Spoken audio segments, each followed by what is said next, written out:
Au cours de l'histoire, d'innombrables formes de torture ont été infligées à des personnes de tous âges et de tous genres. Cependant, une grande partie de ces tourments visaient spécifiquement les femmes. Beaucoup d'entre elles ont été soumises à une persécution implacable, accusées de sorcellerie. Aujourd'hui, nous vous racontons certaines des terribles tortures qu'elles ont endurées. L'une des plus pratiquées était l'arrachage des seins. Pour effectuer cette torture, on utilisait un instrument en forme de pince, terminé par 4 pointes tranchantes. Avec les 4 pointes chauffées au rouge vif ou presque congelées, on les plaçait sur les seins des femmes pour les déchirer. Il était utilisé sur celles qui avaient été condamnées pour des crimes tels que l'hérésie, le blasphème, l'adultère, la sorcellerie ou des actes dépravés, à la fois comme punition et comme moyen d'interrogatoire. Souvent, cette punition était infligée aux mères célibataires alors que leurs enfants se trouvaient dans leurs bras, le fer brûlant sur la poitrine et éclaboussant de sang les bébés, tandis que la femme se tordait de douleur sur le sol. Un cas célèbre est celui d'Anna Pappenheimer, accusée de sorcellerie en Allemagne en 1600. On dit qu'un voleur arrêté l'a accusée, elle et sa famille. Après avoir été torturée avec l'arrachage des seins devant ses enfants, elle a dû subir l'écorchage et le déchirement de sa chair. Ses seins ont été découpés en morceaux, puis frottés sur le visage de ses enfants, pour finalement obliger les jeunes, de force, à manger les seins coupés de leur mère. Une autre variante de cet instrument est l'araignée de fer. Le but est le même, mais l'objet avait 6 griffes et 2 parties pour être tenues, formant un total de 8 pointes, rappelant légèrement la structure d'une araignée. Il était fixé au mur et les seins de la femme étaient attachés aux griffes de l'outil. Ensuite, elle était écartée du mur et ses seins étaient arrachés. Au-delà de la douleur physique extrême, cette torture visait également à déshumaniser la femme en attaquant son symbole de féminité. La torture suivante est le masque, un outil conçu pour punir les femmes accusées d'être bavardes, de mentir, de maugréer ou de pratiquer la sorcellerie. L'utilisation de cet élément avait pour but d'empêcher les femmes de prononcer un mot afin de payer pour leurs prétendus péchés. Son usage était promu par l'Église, qui croyait que le châtiment physique était le seul moyen de purifier les âmes. Ce n'était pas seulement une méthode de torture, mais aussi une forme d'humiliation. Le masque était composé d'une sorte de cage en fer reliée à un morceau de métal inséré dans la bouche de la condamnée. Ce morceau de métal pressait la langue de la femme contre le palais et l'empêchait de parler pendant le temps où elle le portait, pouvant durer des jours ou des semaines. Outre l'inconfort, il causait fatigue dans la bouche et salivation excessive, rendant agonisant le fait de ne pas pouvoir retirer l'objet de sa tête. Certaines sources indiquent que des variantes avec des pointes de fer à l'intérieur ont été fabriquées, mutilant parfois la langue de la femme.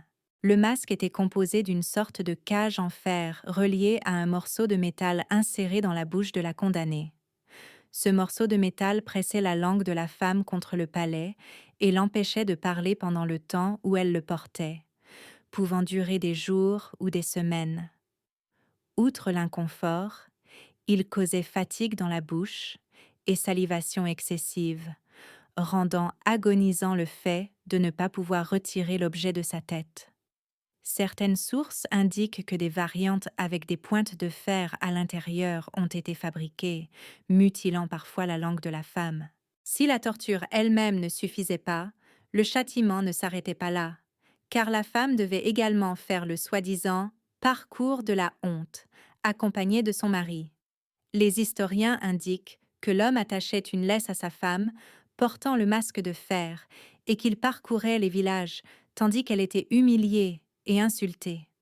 Parfois, la femme portait une cloche sur le dessus, attirant encore plus l'attention durant ce triste cortège. Les journées les plus dramatiques se terminaient avec des gens se jetant sur les condamnés, les frappant et secouant leur tête, provoquant des dommages aux dents, des fractures de mâchoire, des saignements et même des vomissements. Cette torture a été largement utilisée en Angleterre, en Écosse et au pays de Galles. Aujourd'hui, plusieurs villes anglaises exposent certains de ces masques dans des musées. Un autre moyen cruel était le violon de la musaraigne. Bien que l'objet ressemblât à un violon, il n'avait rien à voir avec l'instrument à cordes. Il s'agissait d'un dispositif avec une grande ouverture pour le cou et deux plus petites pour les poignets. La tête de la victime était bloquée et ses bras immobilisés devant son visage. Parfois, une cloche était ajoutée pour alerter les villageois de l'arrivée de la condamnée, afin qu'elle soit moquée ou humiliée. C'était une façon de punir les femmes qui se disputaient constamment ou qui adoptaient un comportement hors des normes établies. L'adultère n'était pas considéré de la même manière selon qu'il était commis par un homme ou une femme. Au Moyen Âge, la loi permettait au mari de tuer ou de punir sa femme personnellement en cas d'infidélité. Dans les anciennes lois de la couronne d'Aragon, par exemple, une fois l'infidélité prouvée, l'homme pouvait enfermer la femme dans une petite pièce sans porte ni fenêtre, mais avec une ouverture pour l'eau et la nourriture. Il était courant que la femme soit tuée par son mari ou son père, qui était alors exempté de responsabilité par le roi et pardonné par les proches de la victime. La poire fut une autre méthode de torture utilisée dans l'Antiquité. Comme son nom l'indique, l'instrument avait la forme d'une poire, étroite à une extrémité et plus large à l'autre. La punition pouvait être orale, vaginale ou anale. Dans le cas des femmes, l'instrument était introduit dans le vagin. Une fois à l'intérieur, il s'ouvrait et se dilatait, provoquant de grandes déchirures. Il existait même une variante encore plus terrible, avec des pointes métalliques, augmentant les déchirures et provoquant d'importants saignements. Un autre instrument, supposé utilisé comme méthode de torture préventive, était la ceinture de chasteté, une sorte de culotte en fer fermée à clé. Son usage au Moyen Âge est controversé, mais la version la plus répandue est qu'elle garantissait la fidélité des femmes, surtout lorsque leur mari était absent longtemps, ou dans des cas extrêmes, des pères obligeant leurs filles à les porter pour maintenir leur pureté jusqu'au mariage. Une fois fermé, il était impossible à un homme d'avoir des relations avec la femme, car des pointes dans la zone vaginale se plantaient. Certains experts affirment que si la femme la portait trop longtemps, elle risquait la mort par infection et abrasion dues au contact direct avec le métal. Pour certains chercheurs, ce dispositif servait également de protection contre les abus, utilisé par des infirmières ou religieuses soignant les blessés sur les champs de bataille. Un autre supplice déjà abordé dans notre spécial Tortures à l'eau est le tabouret de submersion, ou Oakenstall. Cette torture était surtout utilisée contre les femmes accusées d'hérésie ou celles qui discutaient continuellement et gênaient leurs voisins. Toute personne pouvait se présenter devant les autorités et accuser l'une de ses voisines d'être une râleuse. Les autorités étudiaient le cas et, si elles trouvaient suffisamment de preuves, emprisonnaient la femme et la soumettaient à cette torture. Elle consistait en une chaise dans laquelle la victime était assise de force, bras et jambes attachés pour l'empêcher de bouger. La chaise était reliée à une longue poutre servant de levier pour l'élever dans les airs, puis la plongeait dans l'eau d'une rivière profonde pendant plusieurs secondes. Ensuite, elle était retirée puis replongée, créant une énorme agonie. Le temps passé immergé dépendait du bourreau. L'objectif n'était pas de tuer, mais de remonter la victime juste avant l'inconscience par noyade, provoquant une torture terrible, tant physique que psychologique, avec crise d'angoisse et hypothermie due au froid. Cette torture était également utilisée contre les accusés de sorcellerie. Pour elles, la chaise ne suffisait pas. Elles étaient attachées à une corde avec une pierre. Si elles flottaient, elles étaient confirmées comme sorcières. Si elles coulaient, elles étaient considérées innocentes. Malheureusement, pour beaucoup, il était déjà trop tard. La chasse aux sorcières a été l'une des principales raisons des tortures infligées aux femmes dans l'Antiquité. En 1485, l'inquisiteur Henri Institoris assista au procès d'Helena Chéborine, accusée de sorcellerie, d'avoir de nombreux amants et de les tuer par ses pouvoirs.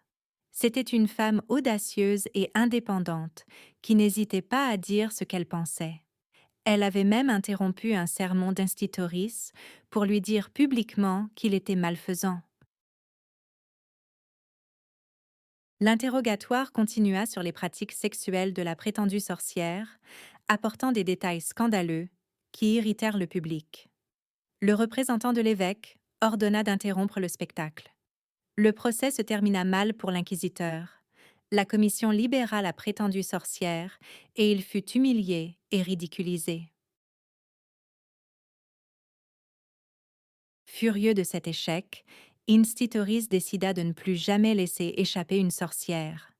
Il s'enferma un temps et rédigea avec un moine l'un des textes médiévaux les plus connus, le Malleus Maleficarum ou le Marteau des sorcières. Il fut réédité une quinzaine de fois et 30 000 exemplaires furent distribués à travers l'Europe durant ces années de chasse superstitieuse. À cette époque, les juges l'utilisaient dans tous les procès. Ils définissaient ce qu'était la sorcellerie, pourquoi c'était un crime et comment traquer les sorcières, avec les questions à poser et les réponses attendues.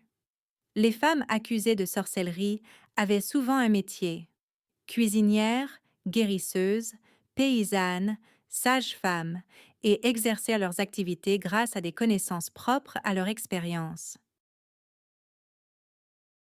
Elles savaient distinguer les plantes, connaître des remèdes ou trouver des poisons, et avaient une grande influence.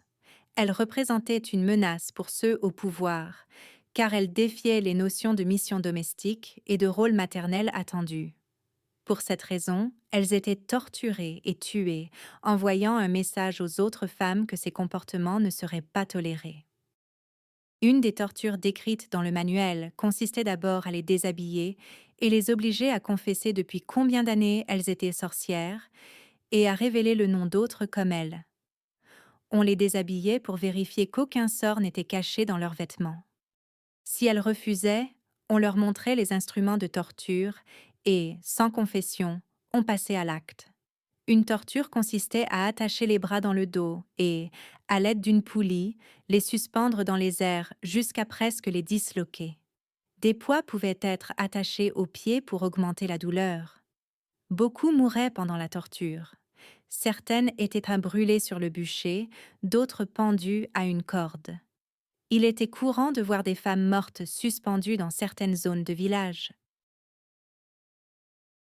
La chasse aux sorcières s'intensifiait souvent en période de crise. Épidémies, mauvaises récoltes, problèmes divers, et l'on cherchait un bouc émissaire. Elles étaient accusées de jeter des sorts contre la communauté ou de provoquer le mauvais œil.